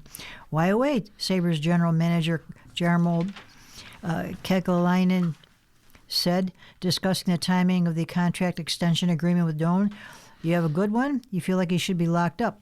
We evaluate a lot more than just the points and what they do on the ice, but also what their character's like on and off the ice. He's a great teammate. He sets a good example for our group with the way he works every day. And these are the type of guys you want to get locked up as quickly as possible. Dean has 15 goals and 20 assists in 49 games this season with the Sabres, including 5 power play goals and a game-winning goal. He also has 44 hits this season and NHL best 35 takeaways, and has played on the Sabres' first, second, and third lines this season.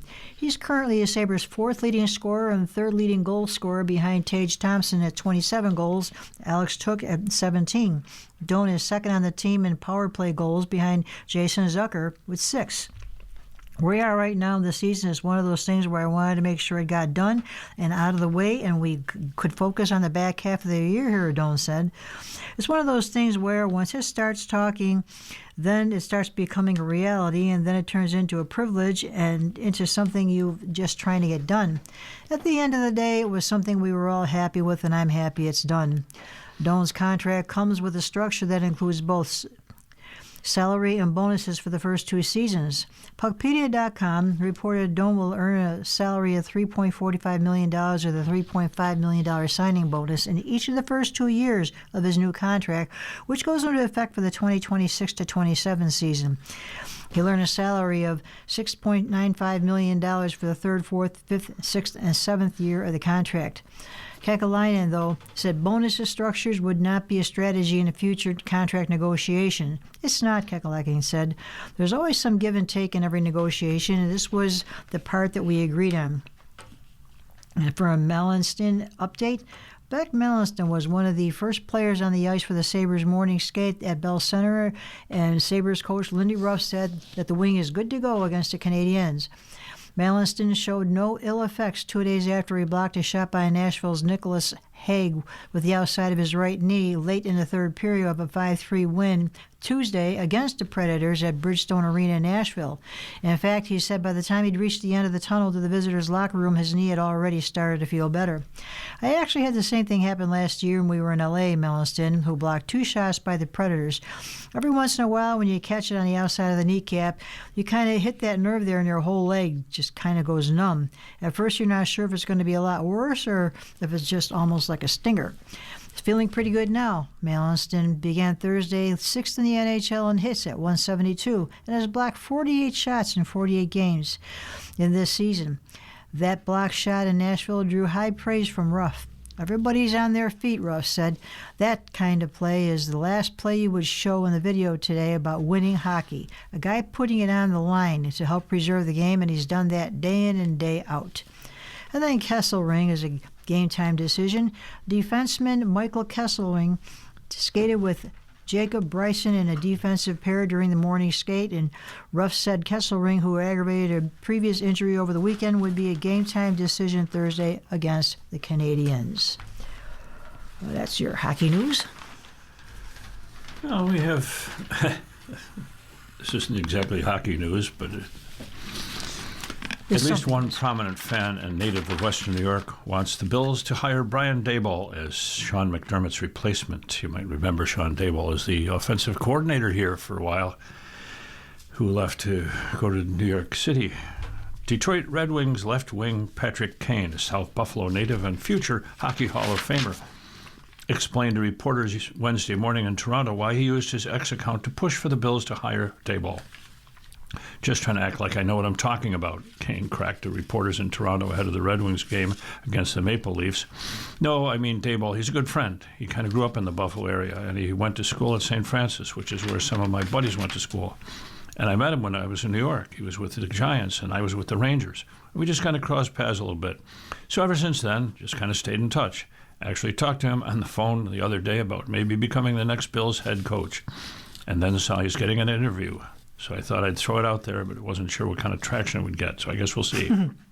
A 3-time Stanley Cup champion, Kane has helped the Red Wings to second place in the Atlantic Division this season with a 30-16-4 record. It is his 19th NHL season and 3rd in Detroit. He and Daboll crossed paths while the former Bills offensive coordinator was head coach of the New York Giants, who fired Daboll in November with the team 2-8. Kane played 19 regular season games with the Rangers in 2023, and he recently became the 50th player in NHL history to score 500 career NHL goals, and last season he recorded his 1,300th career point. Entering Wednesday night, Kane was only 2 points behind Mike Modano for the most by a U.S.-born player in NHL history. I'm sure that makes him qualified to decide who should coach the Buffalo Bills. Yeah, well... Daboll is among the candidates visiting Orchard Park this week as Bain begins the search for the Bills' next coach. Daboll was the team's play caller for the first 4 seasons of Josh Allen's career, and the success of Buffalo's offense led the Giants to hire Daboll as its head coach in January 2022.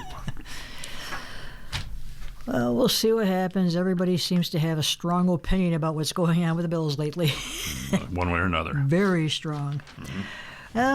North Tonawanda girls optimistic. They have what it takes to win a title. This is from Clevis Murray.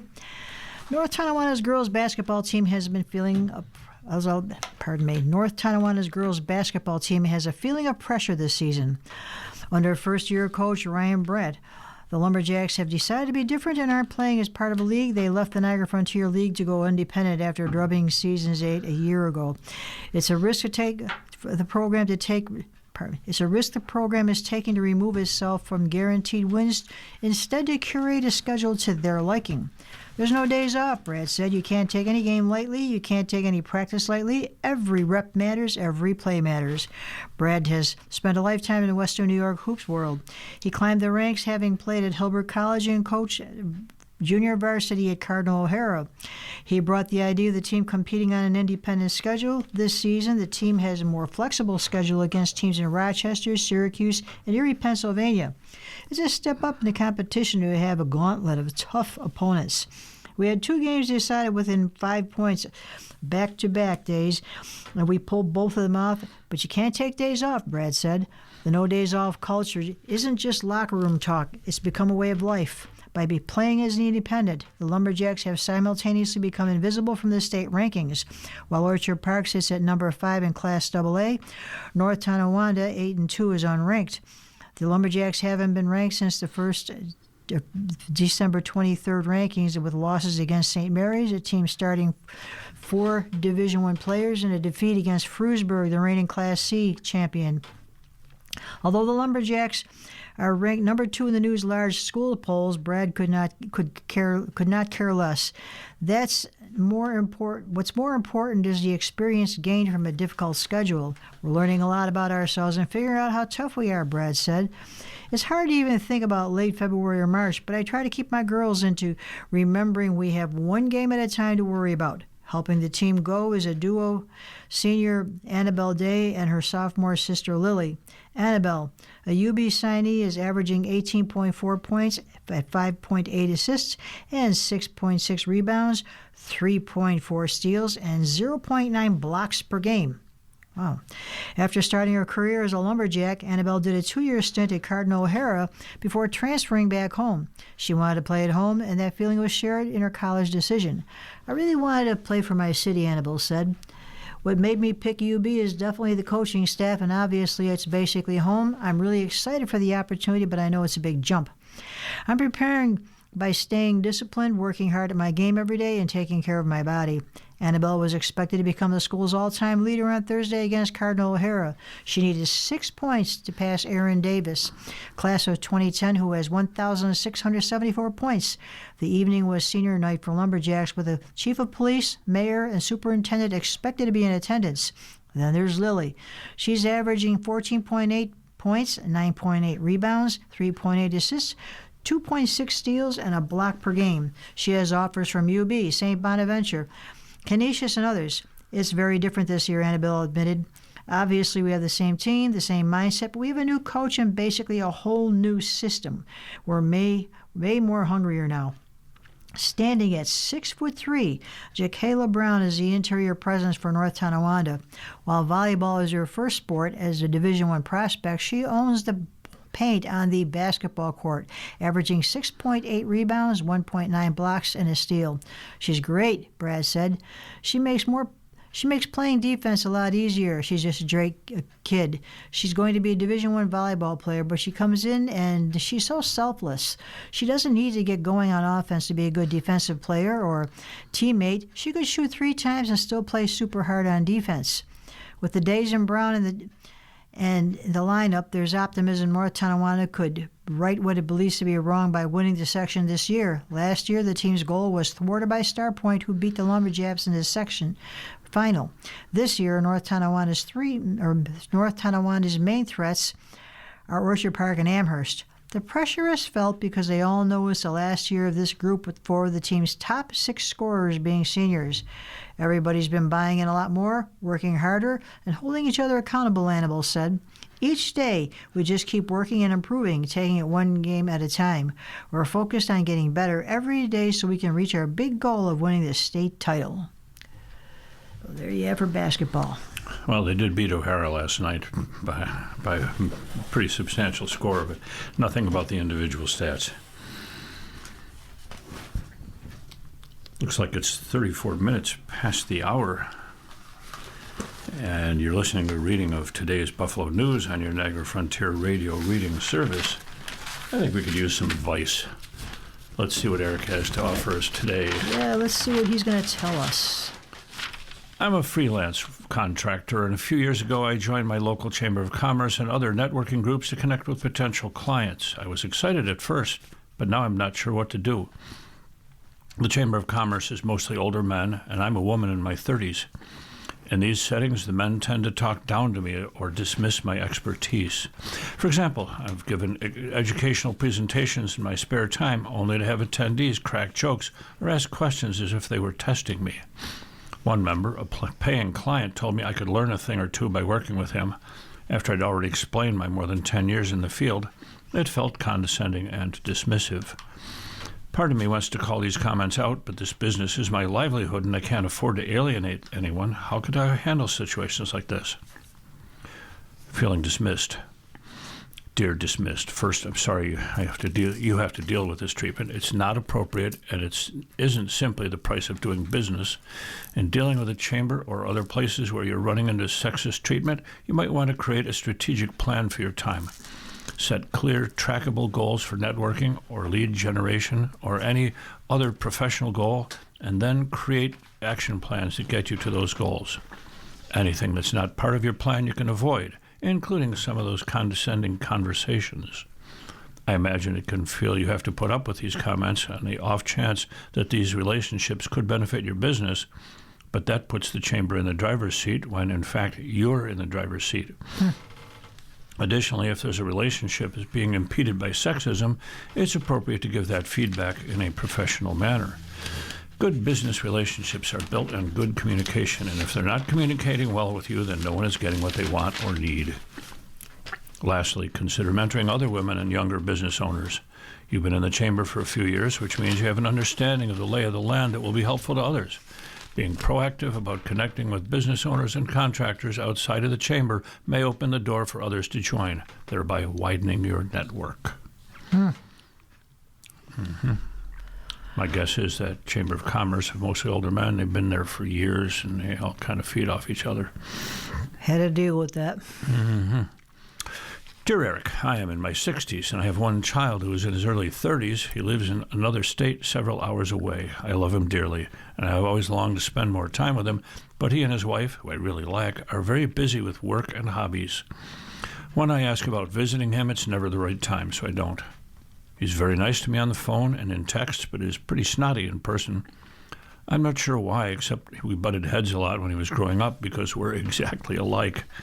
When he's here, he just wants to flop on our couch, take us for granted, and generally act like a 14-year-old. He never wants to do anything with us either. They do make a big effort to see us during the holidays. I think he loves me, but he prefers to see me in small doses. I'm okay with that. But the little time we spend together means that I don't know him or his wife very well. I send gift cards for birthdays, but I have to ask if they arrived, and I don't get thanked until then.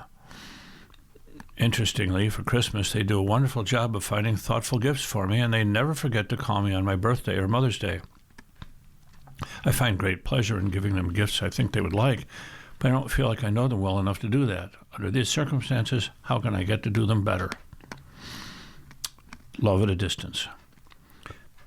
Dear distance, since you have a nice time over the phone, you might start to think of your conversations as the core of your relationship and use those talks as an opportunity to ask deeper questions.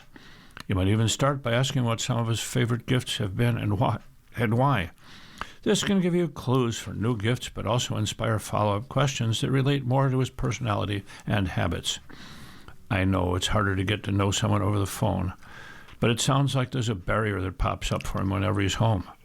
It could be something you two could unpack together or separately, but the phone calls seem to be a great place where you can build safely. Good luck. This is from national news. Crippling snow and ice are expected from Texas to Boston. Yikes. This is from the Associated Press.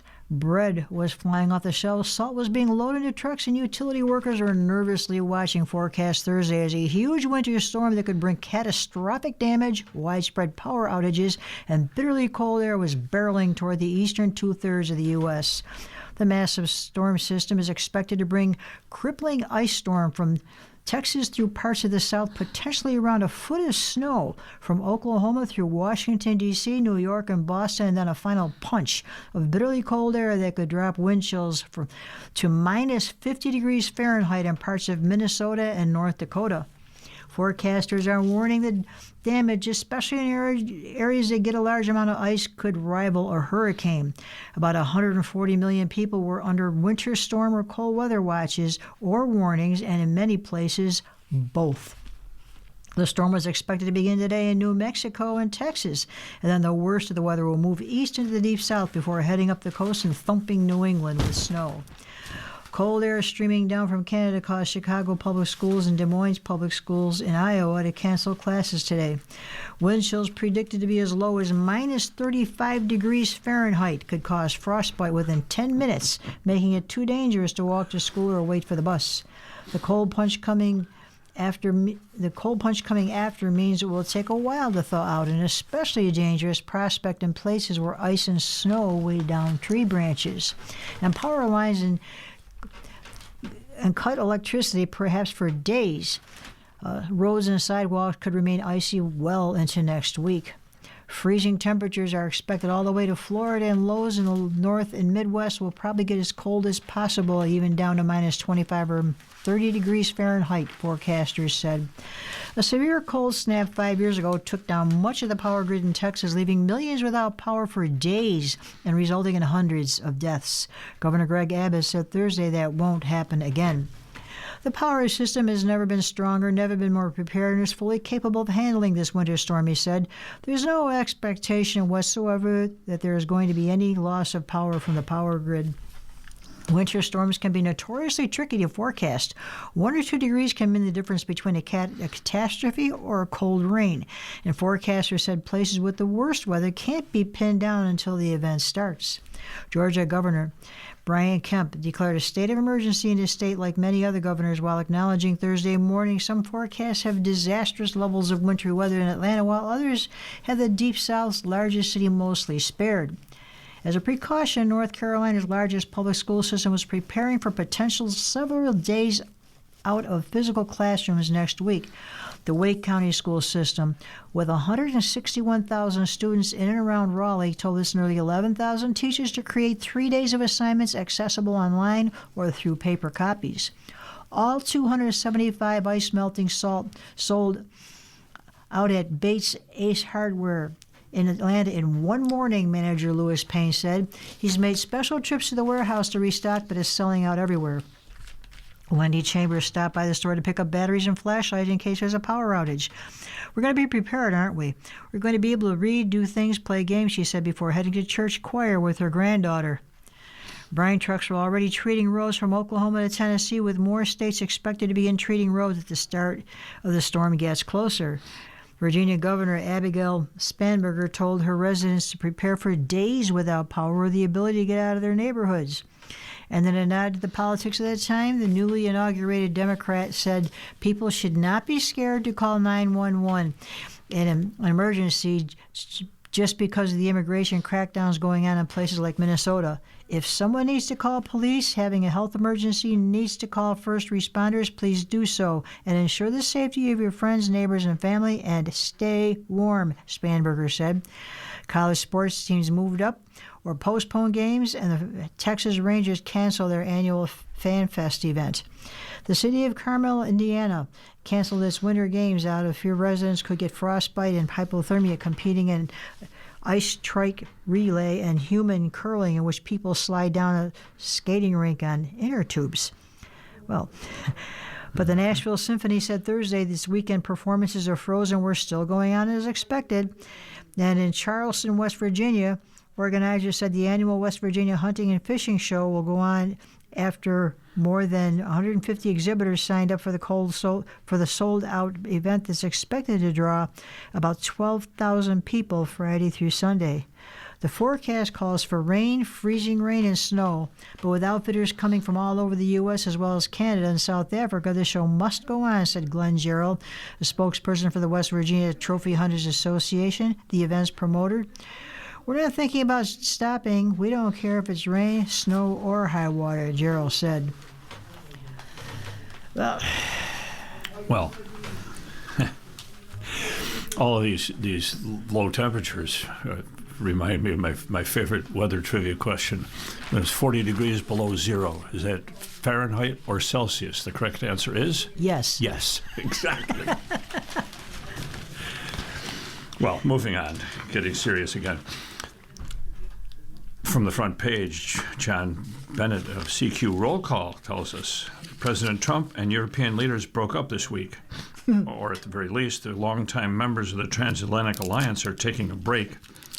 The American diplomat-in-chief spent 2 days at a global summit in Switzerland, ushering in a new U.S. foreign policy, one based more on individual transactions and less on decades-old alliances.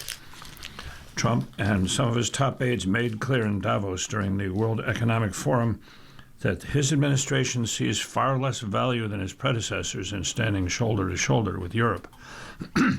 In fact, Trump's muscular Wednesday address to the forum and a Thursday event launching his Board of Peace collectively amounted to a diplomatic Dear John letter to capitals across the old continent. Everybody in this room is a star, or you wouldn't be here. You're the biggest people, the most important people in the world, most powerful people in the world, Trump said to those on stage. Notably, there were no leaders from major European powers on stage. What's more, Trump broke with tradition by holding no official bilateral sessions with any major European leader in Davos. Perhaps more than ever, Trump appeared eager to tear down the post-World War II order that previous U.S. presidents built and maintained for close to a century. Over his 2 days there, he chided and mocked European leaders, casting them as ineffective and inconsequential. In a surprising move Wednesday, he announced the framework of a possible path toward a deal on Greenland's future, though he was scant on details. Yesterday, he accused NATO members of seeking a free ride via Washington's massive defense budget and military might. This is not going to be a waste of time. We waste so much time on things that never happened, Trump said at the Board of Peace event. Once this board is completely formed, we can do pretty much whatever we want to do. He did offer a caveat that contradicted a decade of his own public canon. We'll do it in conjunction with the United Nations, a body he's criticized for over a decade. To that end, Trump also did not mask his frustration with the global organization, which President Franklin D. Roosevelt helped create. I've always said that the United States has got tremendous potential, has not used it, he said. Trump's solution: build a new international group, hand-pick its roster, and install himself at the head of its table. This board has the chance to be one of the most consequential bodies ever created, and it's my enormous honor to serve as its chairman, he said Thursday. I was very honored when they asked me to do it. We had an idea to do it, and then they came. They said, would you be the chairman? I take it very seriously, he added before a number of speakers, including Secretary of State Marco Rubio and Trump's own son-in-law and global envoy Jared Kushner, who both praised his vision for a new world order. This is a board of action, just like President Trump is a president of action, said Rubio, a former chairman of the Senate Intelligence Committee. Oftentimes in international affairs, we find ourselves at events where people are reading these scripted statements, these strongly worded letters that they put out, but no action, nothing happens. Kushner, who served in Trump's first administration, has remained in the private sector this time, only to be called in by his father-in-law to help negotiate on the Ukraine-Russia and Gaza-Israel conflicts. That arrangement has drawn the ire of Democrats, concerned that the Miami businessman is lining his family's pockets, but it provides Kushner some diplomatic flexibility. And he's made clear yesterday he's been using it, saying the Gaza ceasefire plan, however tenuous, was a model for Trump 2.0's new vision for the world order. I just talked to the people in the media and on social media, which in this deal only happened because we worked with Israel, we worked with Turkey, we worked with Qatar, we worked with Saudi, we worked with Egypt. I mean, everyone worked together. We worked with the UAE. We all worked together to make this happen, Kushner said. I see a lot of people trying to escalate, criticizing Israel or Israelis, criticizing Turkey or Qatar. Just calm down for 30 days. I think this war is over. Let's just do our best to try working together. But together does not necessarily mean with America's longtime European allies. A list of initial Board of Peace members released yesterday by the White House included no major European powers. France and others have warned that the board could undermine the United Nations and other existing global entities. The White House list included Bahrain, Morocco, Argentina, Armenia, Azerbaijan, Bulgaria, Egypt, Hungary, Indonesia, Jordan, Kazakhstan, Kosovo, Mongolia, Pakistan, Paraguay, Qatar, Saudi Arabia, Turkey, United Arab Emirates, and Uzbekistan. Belgium was on the list until White House officials removed the name before Trump departed this summit. As Trump spoke yesterday, he delivered shout-outs and admiration for India, Pakistan, Cambodia, and Thailand. Other attaboys came for Kosovo and Serbia, for the Democratic Republic of the Congo and Rwanda, and for Israel, Egypt, and Ethiopia. But zero kudos were extended to Europe. During the White House dubbed as his special address on Wednesday, Trump made no efforts to hide his desire to pry the United States from its traditional allies. The explosion of prosperity and conclusion and progress that built the West did not come from our tax codes. It ultimately came from our very special culture. This is the precious inheritance that America and Europe have in common, Trump said. We share it, but we have to keep it strong. We have to become stronger, more successful, and more prosperous than ever, he added. We have to defend that culture and rediscover the spirit that lifted the West from the depths of the Dark Ages to the pinnacle of human achievement. We live in an incredible changing period. Trump made clear in Davos that he is driving that change and doesn't plan to let up with 3 years left in his second term. European leaders made clear they are preparing for life without the United States. It's as well a shift towards a world without rules, where international law is trampled underfoot, and where the only laws that seem to matter is that of the strongest, and imperial ambitions are resurfacing, French President Emmanuel Macron told the Forum on Tuesday, taking a dig at Trump's stated desire to take over Greenland, despite Danish objections. This is as well a shift toward a world without effective collective governance, and where multilateralism is weakened by powers that obstruct it or turn away from it, and rules are undermined. Macron used his address to urge his European partners to embrace Trump's distancing by building new approaches. And it's clearly building more economic sovereignty and strategic economy, especially for the Europeans, he said, which for me is the core answer. From Washington News, the House holding vote to remove U.S. forces from Venezuela. This is from Stephen Groves, the Associated Press. The House was voting Thursday on a resolution that directs President Trump to remove U.S. military forces from Venezuela as Democrats pressed the Republican-controlled Congress to curb the president's aggression in the Western Hemisphere. The Trump administration told senators last week that there are no U.S. troops on the ground in Venezuela and committed to getting congressional approval before launching major military operations there. But Democrats argue that the resolution is necessary after the U.S. raid to capture Venezuelan leader Nicolas Maduro, and since Trump has stated plans to control the country's oil industry for years to come. Thursday's vote was the latest test in Congress of how much leeway Republicans will give a president who campaigned on removing the U.S. from foreign entanglements but has increasingly reached for military options to impose his will in the Western Hemisphere. So far, almost all Republicans have declined to put checks on Trump through the war powers votes.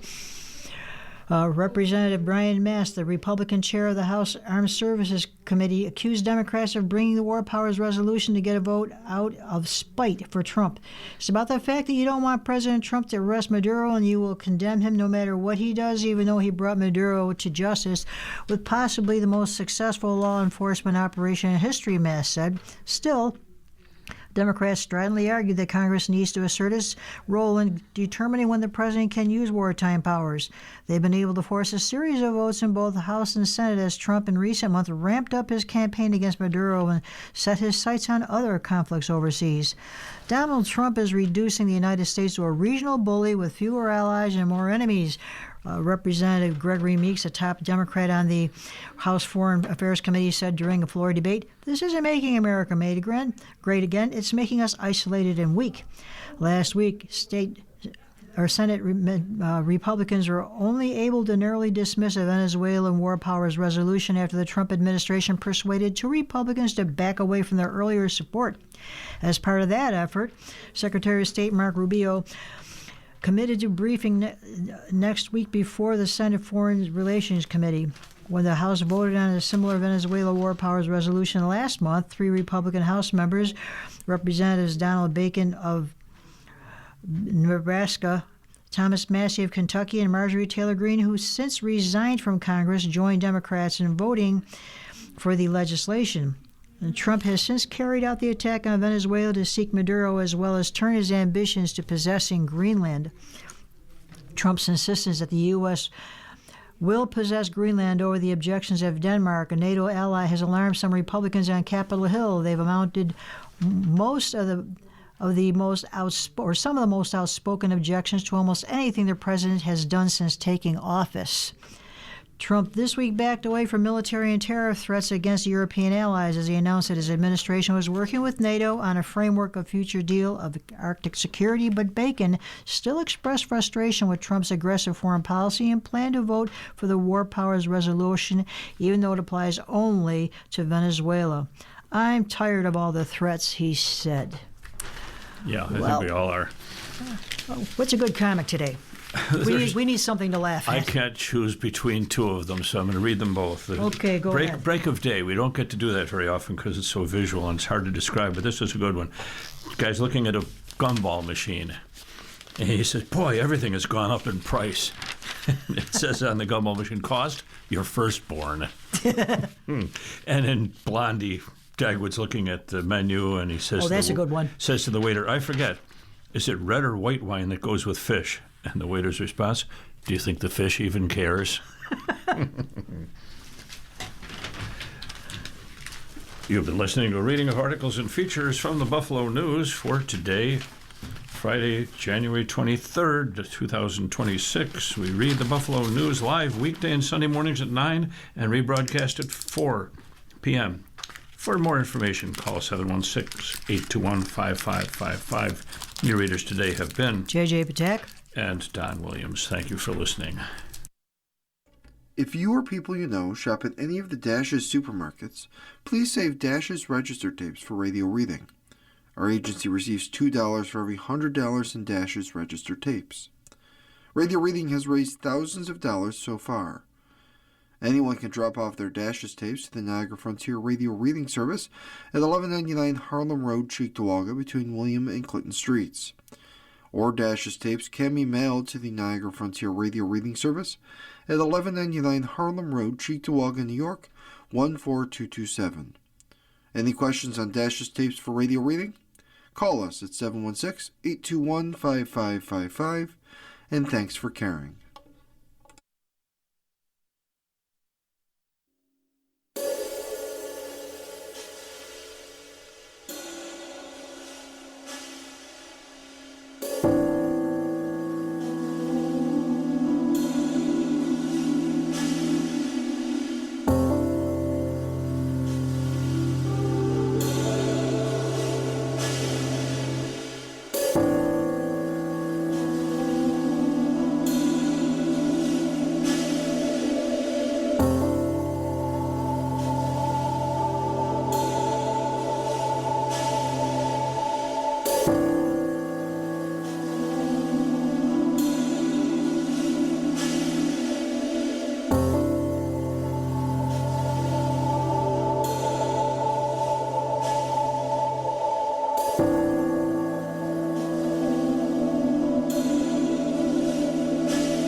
The following program is intended for listeners who are blind, have low vision,